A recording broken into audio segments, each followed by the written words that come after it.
or data, the operating system for modern media. Dear listener, hello. Welcome to another edition of the Quarter Hour. Today, we're meeting a very special finalist in the Australian Audio Awards.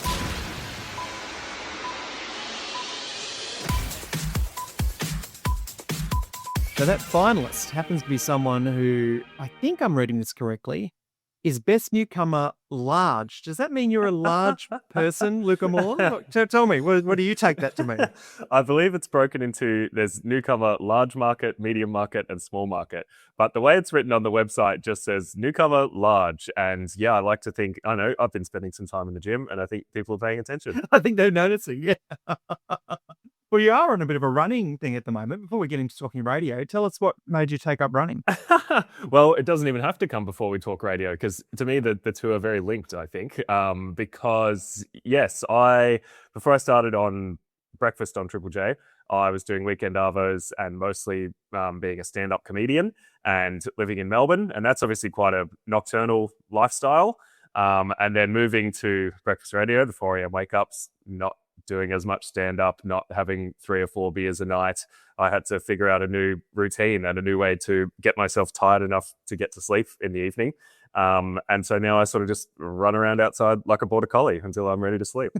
So it came about through what, necessity to try and be more tired? Kind of, yeah. Or necessity and just, yeah, the total change to routine. And I think I'd always wanted to be a runner. I had in my heart that I would love to be a person who runs, but never really could make time or to make it work. And now I have a big old stretch of time in the afternoon to make it happen. Nice. Well, good on you, because I have seen you. I'm not stalking you on the socials or anything, but I do notice you run a lot. Just let's say that. I do run a lot, yeah. It's for quite this just seems boastful or something, but it goes to show. I've just been in Melbourne at the comedy festival visiting, and all my old friends who haven't seen me for 6 months or a year or something go, "Oh, you've lost a bit of weight. You're looking thin in the face." I go, "Yeah, not having 4 beers every night will do that for you, actually." Exactly. Well, I'm going to talk to you about Comedians Christmas, the comedy festival, in a sec, but let's talk radio. Congratulations on the nomination. Were you surprised to be Best Newcomer Large? Thank you so much. Yeah, I was surprised, definitely. I'd heard through work channels that they were, because I believe the ABC has to enter you, put you up for it type of thing. And I'd heard that they were going to put me up for it, and they had to sort of put together a little package to show off my skills or whatever. But I didn't really think much about it, and then got the call from my boss saying, "You've been nominated, congratulations." And yeah, definitely surprising.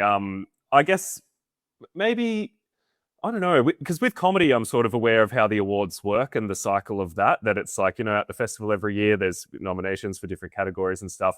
But I just had never really considered that there would be awards in radio, or that there would be nominations and things for it. So even the fact that it exists and the fact that I'm nominated, a very pleasant surprise. Well, it's great because it's the first year of the Australian Audio Awards. Of course, they're taken over from what was the Commercial Radio Awards. So it's great that we've got something that covers community, public sector, as well as commercial radio all in one. So best of luck for the night. I'll be there, so I get a chance to have a champagne with you. I won't be going for a run the next morning. I just want to point that out. Hey, let's talk about your journey into radio. So you grew up in Echuca in regional Victoria. Was radio on your mind back then? Radio was on my mind, for sure. I remember, my parents were always big radio listeners. I've memories from, before I even have real memories in my head of driving around and my parents listening to a lot of 774, a lot of Macca. Macca in the morning. Turns my week around. Yep. That's it. Yep. And just sort of being intrigued by the idea, and who are these people? Who's this seemingly endless stream of people that are calling up Macca to talk to him about the goats in their backyard, or their fence, or the issue with the local tip, or whatever it might be. But never really considered that, it's a thing that people do and that is a viable option. And then this is such a weird specific memory for the beginnings of my experience of radio, but I went to see Star Wars Episode 2, The Clone Wars, Attack of the Clones, rather, and at the Echuca Paramount Cinema. And afterwards, the local radio station was there interviewing people about what they thought, and they interviewed me. And later on that night, my mum had taped it off the radio and played it for me, and I was like, that was me saying that, and it was on the radio. That's crazy. And then that was at maybe 10, 11 years old. And then, as becoming a teenager, I sort of got into Triple J was a big one. I was a big Sunday Night Saffron fan with John Yes. Safran and Yep. Father Bob on Sundays. And then from there, sort of trickled into the rest of their programming. And because we were regional, we didn't have, I think we would get Shepparton radio and some Bendigo radio, Star FM and stuff like that. But yeah, that was my earliest memories of it. It's amazing how those little moments happen in your life. You know, you could meet someone, a sports star, and you're like, okay, great. Well, now I'm going to be destined for a sporting career because you just have that moment where someone nice does something nice for you, or in the case of Yeah. you, self-reflected. And I've got a running theory. I haven't put this to any kind of scientific test. I'll have to ring Dr. Carl and ask him. But I reckon if your parents were big radio lovers, big radio listeners and lovers, I think you'll find a lot of people found their way into radio. And this is pop psychology. I'm wondering how much enjoyment your parents had of listening to the radio and how much it was central to their lives, because I feel like as kids, you kind of, you want to please your parents, and there's something Yeah, there. I can see that for sure. And it's not like my parents were ever, getting around talking about, oh, we love Macca in the morning, or we love this thing, or you should get into radio. But just how central it was to our lives and how much it was just always on. Like, the cricket in the summer and then the footy when footy season was on. And my parents were big road trippers.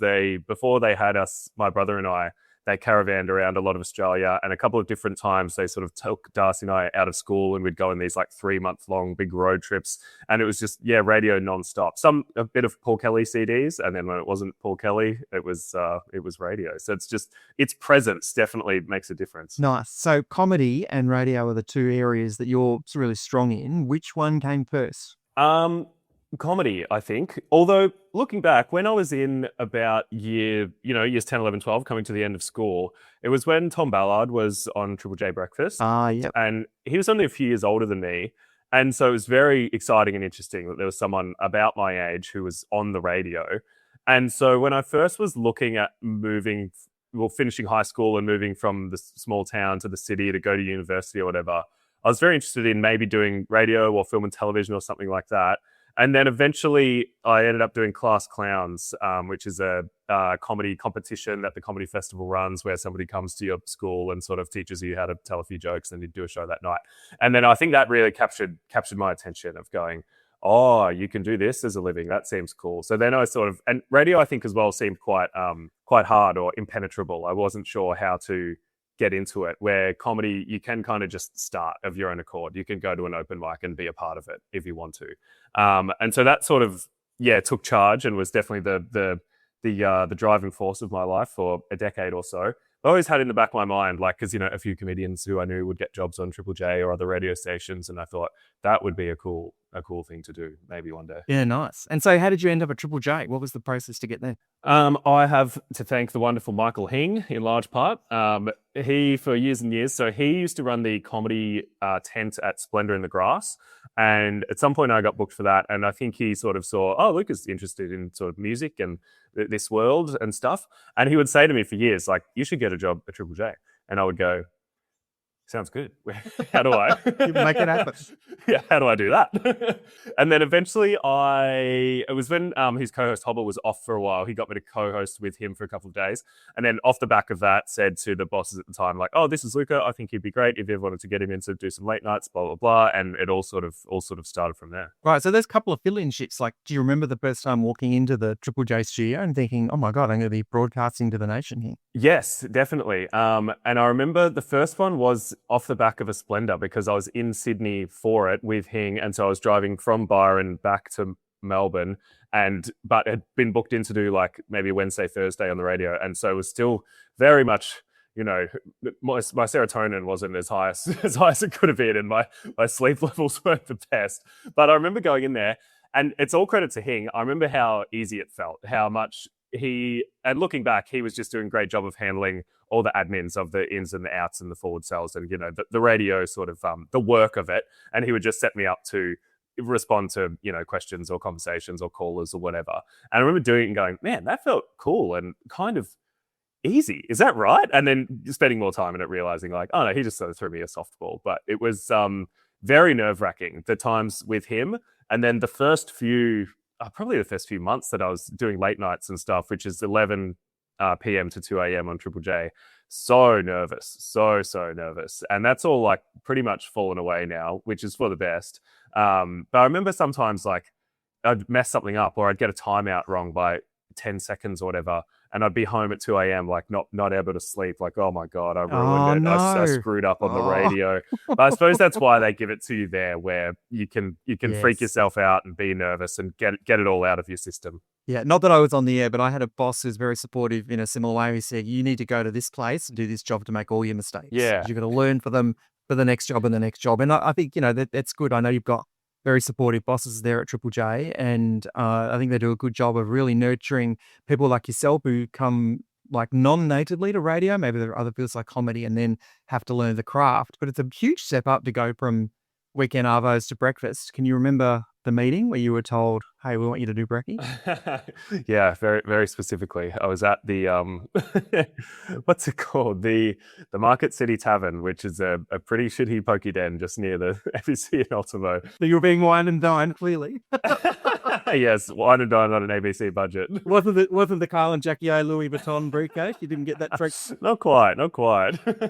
We're into Paddy's Markets, and I got a Fortnite shirt or whatever it was. But yeah, I remember, and I sort of had a sense that maybe it was coming, and then yeah, even then hearing sort of the official offer or that it might be happening was very daunting. And I at first had wanted to, it was scared of it, and I would have had to move from Melbourne to Sydney, and it felt very like a lot of pressure or something.